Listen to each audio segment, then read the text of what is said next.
Como cada ocasión, Manuel Antonio Garretón nos sorprende con algún invitado de altísimo interés en su programa Tras las Líneas de Radio Universidad de Chile. En esta ocasión tengo el placer de presentarles al profesor y abogado constitucionalista Cristian Suárez Croters.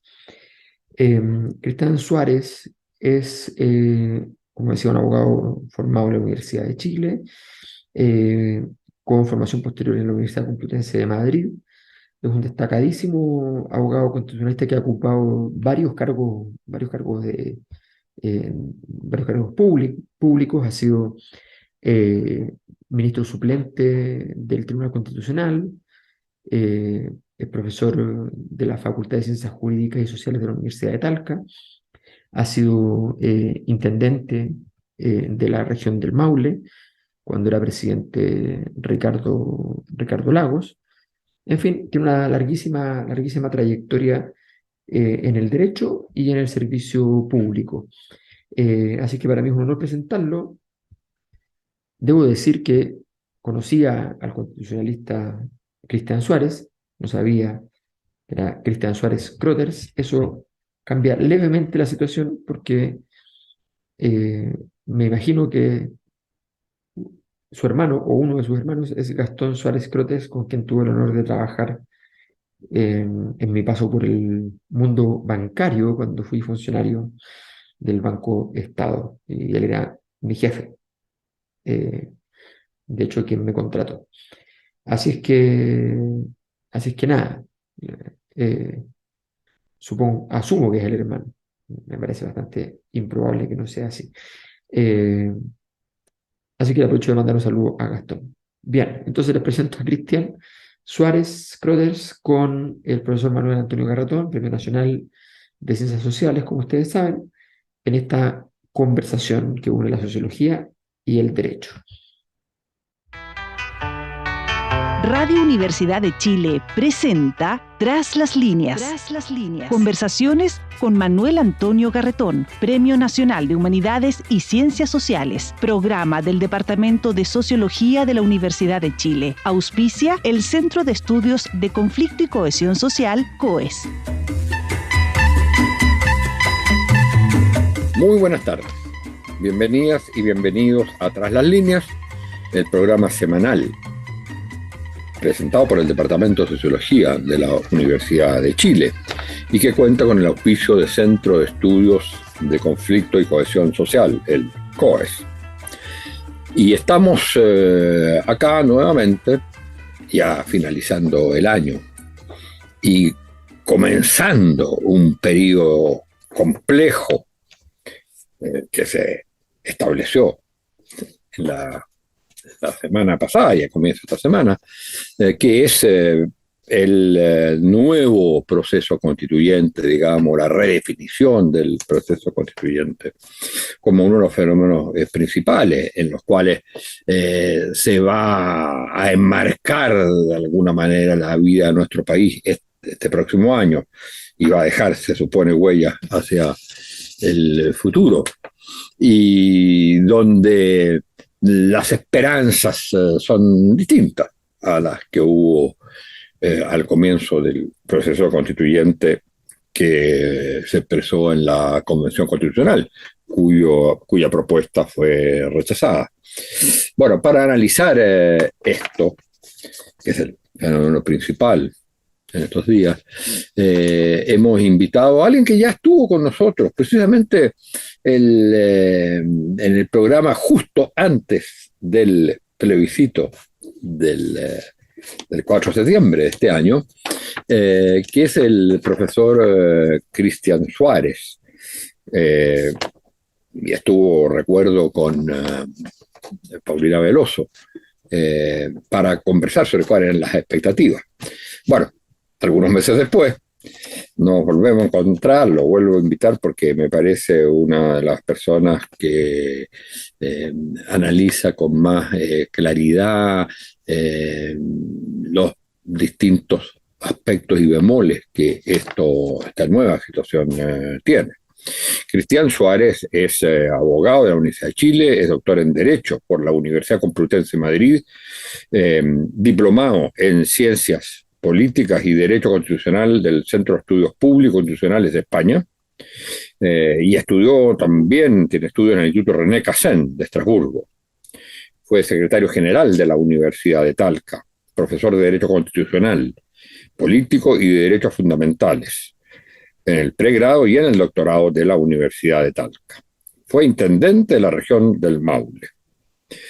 Y es jefe de la y también fue jefe de la División de Modernización del Estado de la Subsecretaría de Desarrollo Regional. Ex ministro suplente del Tribunal Constitucional. Autor de muchos artículos, distintas publicaciones sobre control de convencionalidad, derecho a la autodeterminación informativa, jurisdicción constitucional y derechos fundamentales. Es uno de los autores del Tratado de Control de Constitucionalidad y Convencionalidad, dirigido en el año 2018 por el catedrático de la Universidad de Buenos Aires, Jorge Alejandro Amaya. Estamos entonces con Cristian Suárez. Muchas gracias, Cristian, por estar con nosotros. Y bueno, lo primero es,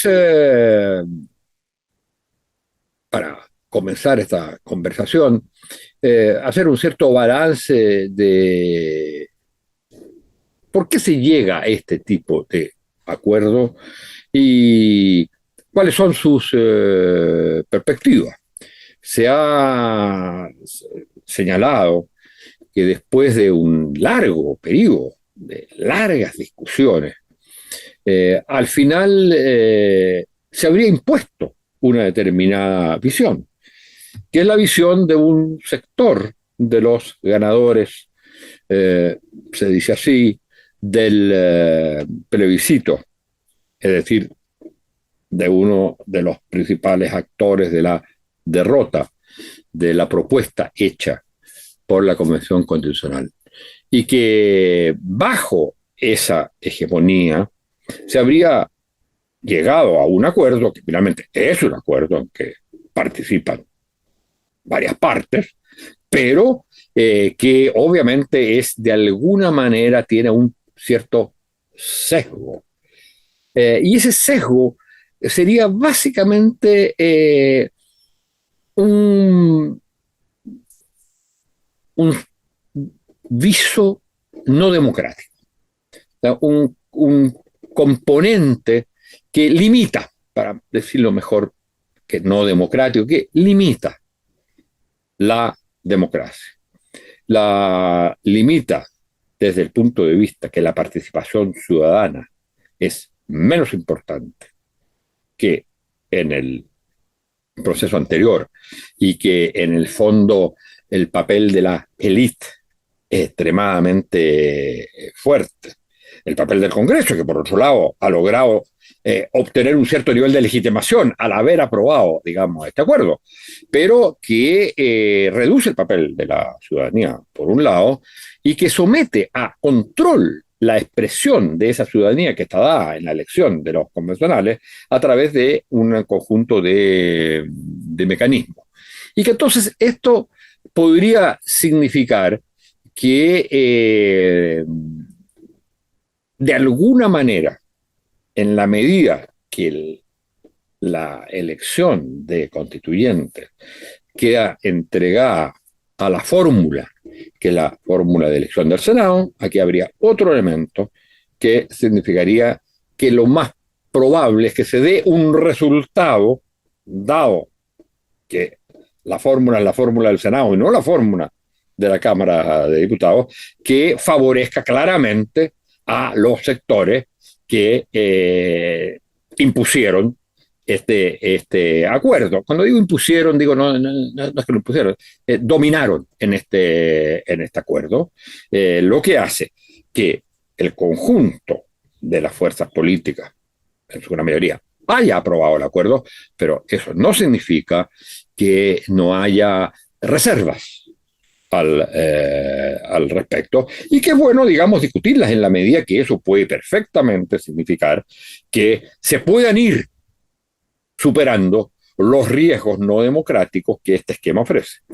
Muy buenas tardes, gracias por estar con nosotros y adelante, ¿cuál es tu visión? Muy buenas tardes, Manuel Antonio. Un gusto estar aquí nuevamente. Siempre un agrado estar con una persona. A ti no te gusta que uno diga esto tan destacada como tú, un intelectual de primer nivel en nuestro país, ¿no? Bueno, yo quisiera partir quizás, Manuel Antonio, destacando el hecho positivo del acuerdo, la verdad, ¿no? Que en estos tiempos que son tan difíciles, con crisis de todo tipo, con un gobierno que tiene que enfrentar tantísimas dificultades, yo creo que además que tiene que llevar adelante una agenda política de transformaciones. Yo creo que antes que nada, y en esto te sigo a ti, creo yo, en esta línea, hay que felicitarse de que los partidos, un número tan importante de partidos, hayan sido capaces de arribar a un acuerdo sobre el procedimiento constitucional. Eso creo que es importante para fijar el marco de la conversación. Ahora, ha sido un poquito, algo laberíntico todo el proceso constitucional chileno, porque yo observo que en la discusión se suele hacer mención a otras experiencias constitucionales y a las circunstancias de que en algunas de estas otras experiencias constitucionales los expertos han tenido algún rol importante. Y yo creo que es posible que lo que se haya tenido en vista fundamentalmente haya sido la experiencia española. Pero se olvida también que la experiencia española es una experiencia que implicó una asamblea constituyente, se llamaron Cortes Generales, que estas Cortes Generales se eligieron por una sola vez, con el propósito constituyente, y que allí los expertos fueron el resultado de un acuerdo político en un contexto político también complejo en que la sociedad española quería retornar a la democracia después de unos más de 40 años, cerca de 40 años de dictadura franquista, en que coincidió un arco amplísimo desde el Partido Comunista hasta los partidos de la derecha, con partidos fuertes en ese minuto, capaces de arribar a estos acuerdos y que designaron a 7 personas muy ilustres, pero que también eran diputados de las Cortes Generales, ¿eh? No eran expertos ajenos a las Cortes Generales, eran diputados, algunos de ellos políticos destacados, incluso del régimen franquista, como el caso de Manuel Fraga Iribarne, otros profesores como Gregorio Pérez Barba, muy respetado en el ámbito español. Entonces, claro, Y ahí, el gran constitucionalista catalán, José Letura. José Letura, exactamente, y hay otro que ahora no recuerdo, que era un gran parlamentario después, abandonó la política, había también otro catalán integrando este grupo. Ahora, bueno, la situación chilena es distinta. Yo siento que el estallido social sorprendió al mundo político y la reacción fue muy ansiosa, quizás. No sé si puedo utilizar estas expresiones. Usted es sociólogo, yo soy abogado, no soy el más apto para usar este tipo de expresiones, pero fue una respuesta ansiosa, creo yo, ¿no? Se reaccionó, se hizo una reforma constitucional, es decir, se quiso iniciar el proceso constitucional por la vía de la reforma, pero no se quiso avanzar en materias procedimentales, ni en el reglamento, ni en algún tipo de procedimiento como el que tuvieron los españoles, que fue aquel recién indicado, de designar desde la Asamblea Constituyente, desde las Cortes Generales, a los expertos integrantes de la propia Corte para que elaboraran un anteproyecto constitucional. Los españoles, entre paréntesis, se demoraron muchísimo tiempo, se demoraron prácticamente un año. Estas 7 personalidades se demoraron un año en hacer el proyecto. Fue más rápida su aprobación. Por lo tanto, yo quiero con esto solamente mencionar lo notable que fue en el caso chileno, que en un periodo tan corto no solamente la convención elaborar un reglamento, sino que además hubo un texto donde participaban todos los miembros de esta comisión. Eso fue algo notable, ¿eh? Que no hay que olvidarlo y que hay que destacarlo. Ahora, bueno, eh, a mí me sorprende, yo no sé realmente si había necesidad de establecer tantos custodios del proceso, del procedimiento. Yo no diría que el procedimiento no es democrático. El problema es que el procedimiento va a tener que surgir de una reforma a una constitución que ha sido una constitución que nos ha complicado por muchísimos años, ¿no? Entiendo que ya son casi 42, si no me equivoco, 42 años. Entonces, hay necesidad, evidentemente, de salir de aquello y era perfectamente posible hacerlo, sobre todo para la derecha, creo yo, con más confianza después del triunfo del 4 de septiembre. Pero algo nos queda en el sustrato, ¿no? Creo, me parece a mí, de nuestra convivencia, de desconfianza hacia el pueblo, digo, pueblo en el sentido político-jurídico. Me interesa también me interesa también el pueblo oprimido, el pueblo pobre, pero estoy utilizando la expresión aquí en el sentido político jurídico.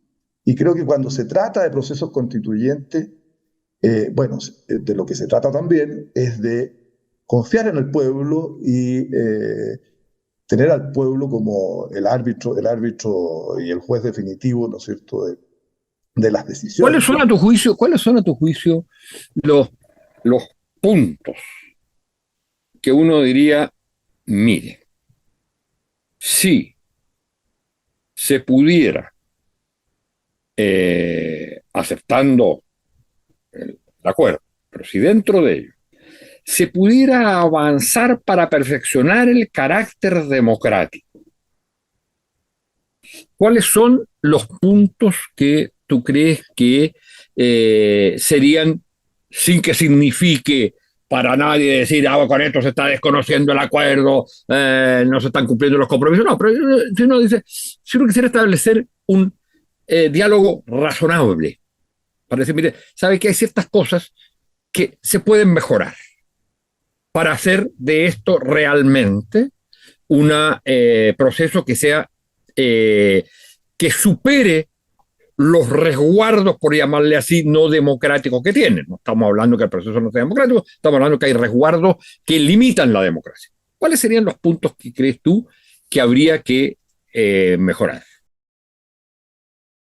Bueno, en términos teóricos yo habría preferido no una comisión mixta. Me parece que el pueblo de Chile rechazó la idea de una comisión mixta. Hubo un plebiscito destinado en que la ciudadanía se pronunció, el cuerpo electoral se pronunció en contra de la idea de una comisión mixta. Entonces, en algún sentido sorprendente que el Congreso hubiese retomado algo que el pueblo soberano ya señaló, digamos, dijo. Claro, pero esa era evidentemente la línea roja para los que ganaron.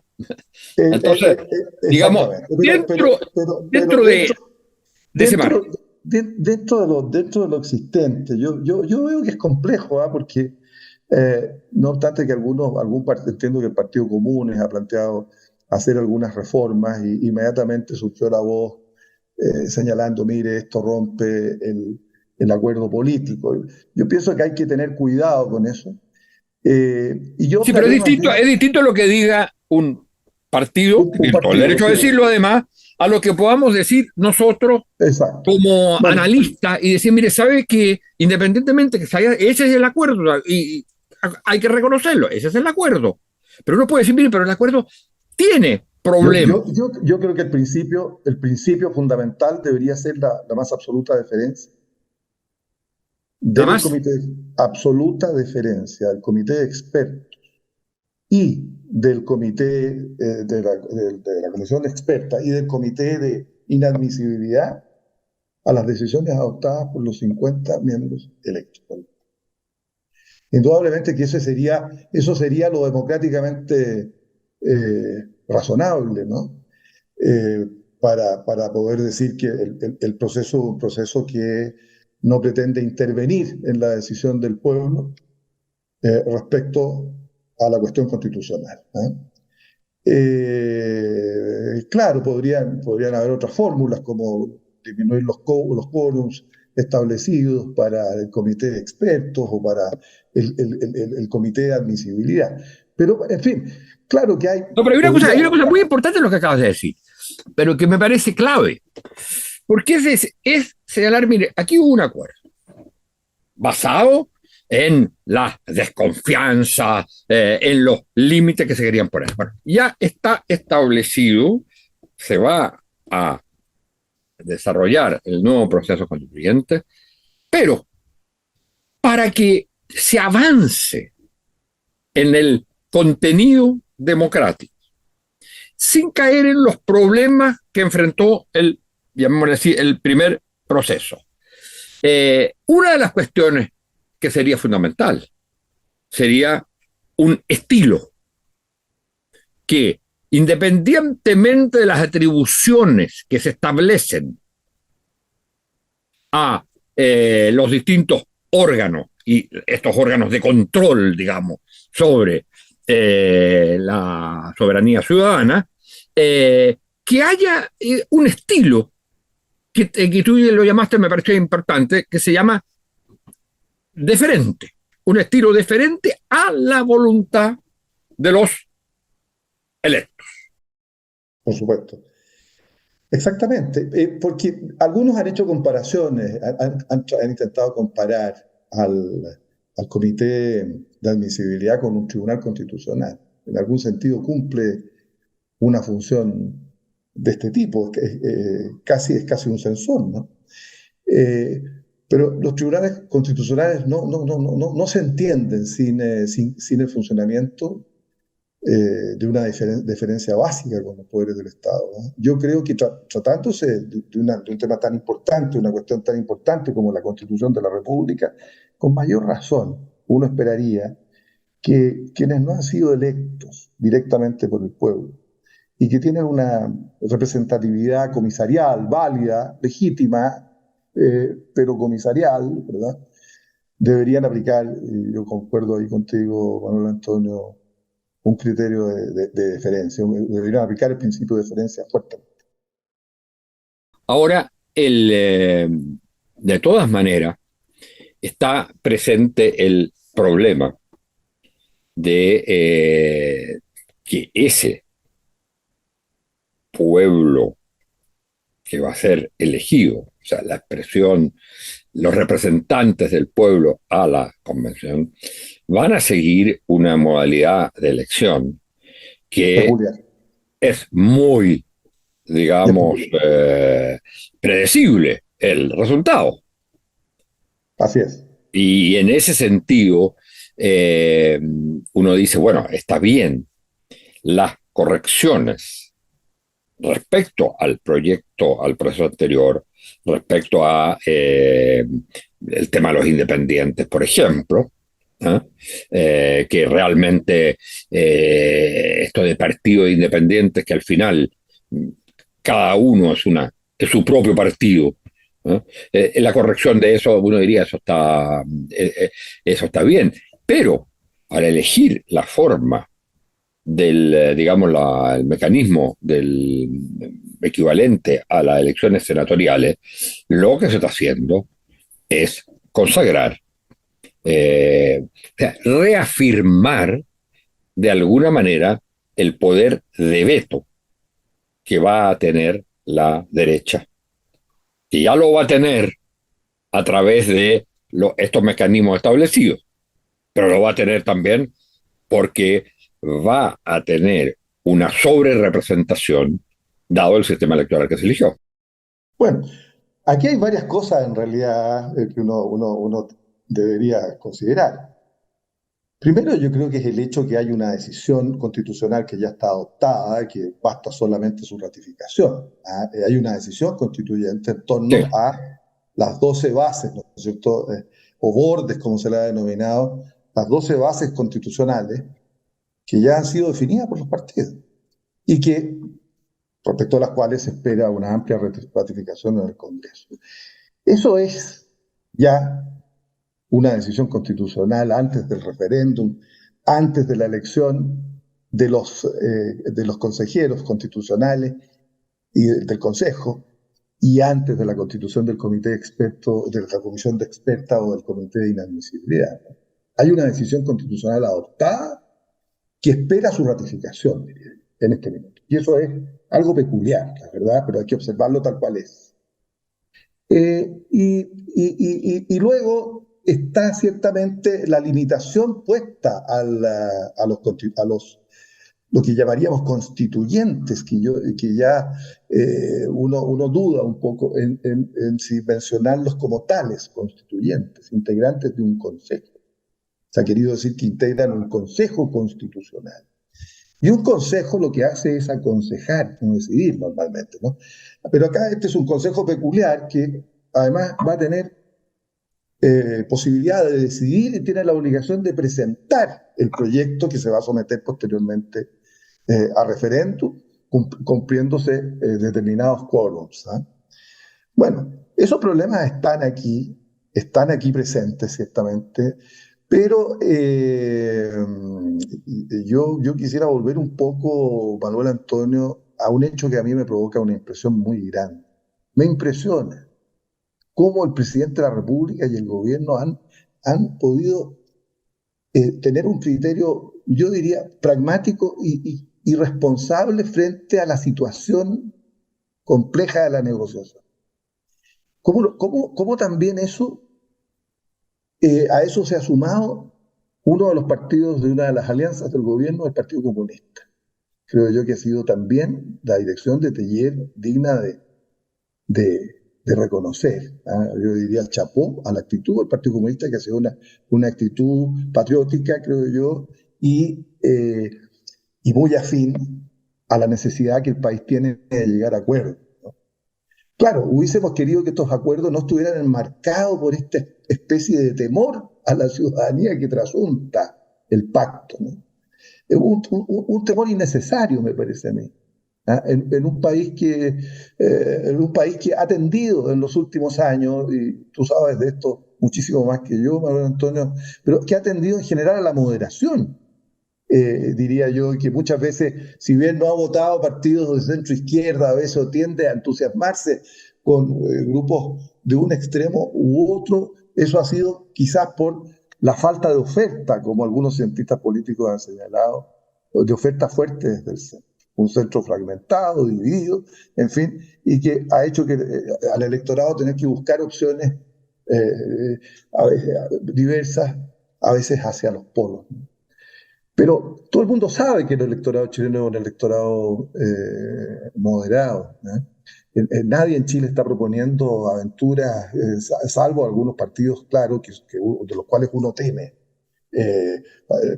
Partidos de la derecha, el Partido Republicano o estos grupos populistas, digamos, supongo que del Partido de la Gente, en fin, que a mí me producen un cierto temor, porque pienso que lo peor que podría ocurrir en el país es que en el próximo tiempo podamos tener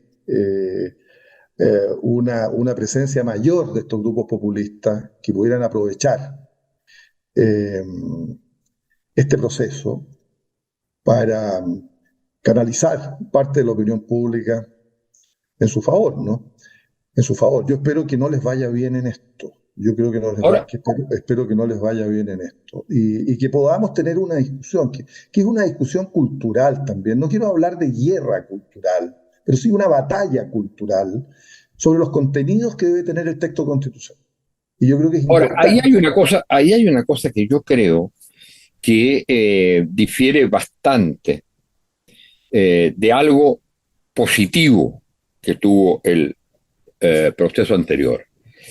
Y es que, en cierto modo, en el proceso anterior, uno puede decir, y aquí no se trata de decir que no, que hay que reconocer, fue derrotada la propuesta, etcétera, pero el proceso fue un proceso en que uno podía decir que había un país constituyente.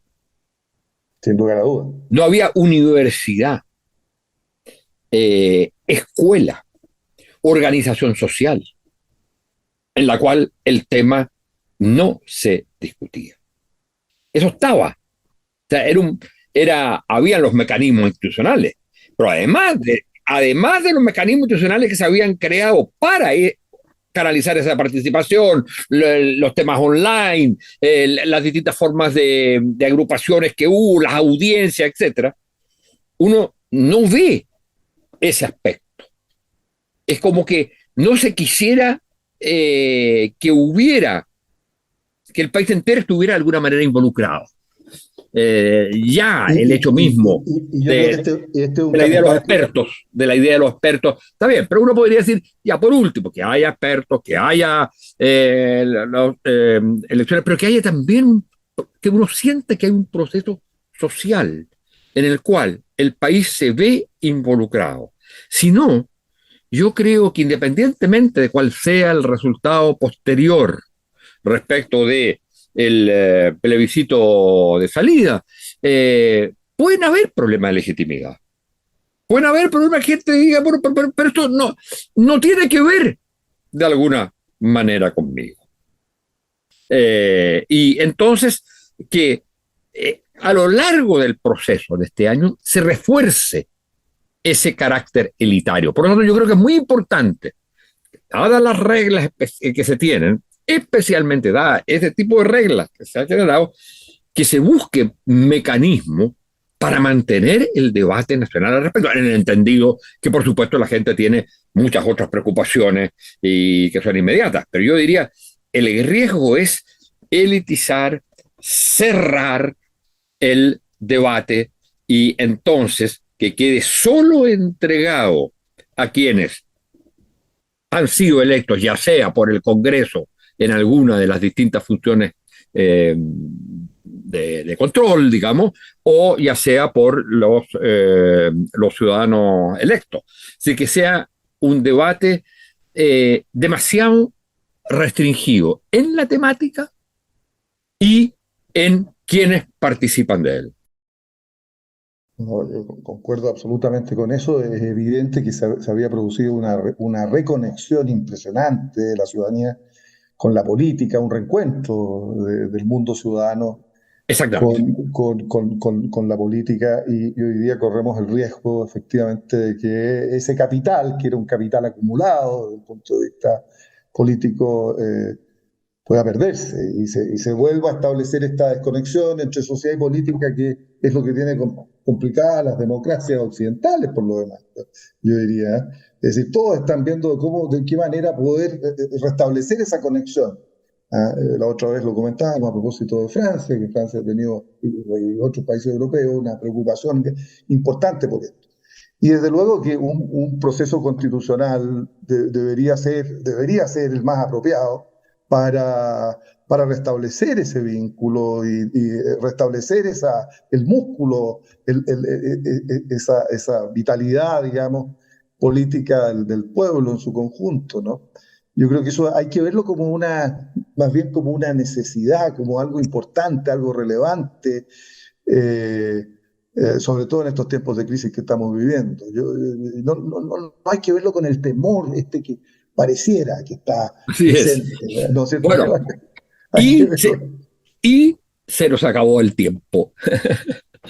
Desgraciadamente, pero ha sido muy importante, porque esto vamos a tener, digamos, en lo que viene, que ir reflexionando, o sea, que no se entregue solo al debate de quienes han sido elegidos, quienes tendrán la responsabilidad principal, sino en el mundo académico, en el mundo social, mantener la presencia de las ideas críticas que se enmarquen, por supuesto, dentro del proceso que ha sido aprobado, pero que pueden ir señalando los riesgos que se pueden correr. Muchas gracias, Cristian, por estar con nosotros. Muchas gracias a ustedes, señoras y señores, auditoras y auditores, y será hasta la próxima semana. Radio Universidad de Chile presentó Tras las líneas. Conversaciones con Manuel Antonio Garretón, Premio Nacional de Humanidades y Ciencias Sociales, programa del Departamento de Sociología de la Universidad de Chile. Auspicia el Centro de Estudios de Conflicto y Cohesión Social, COES.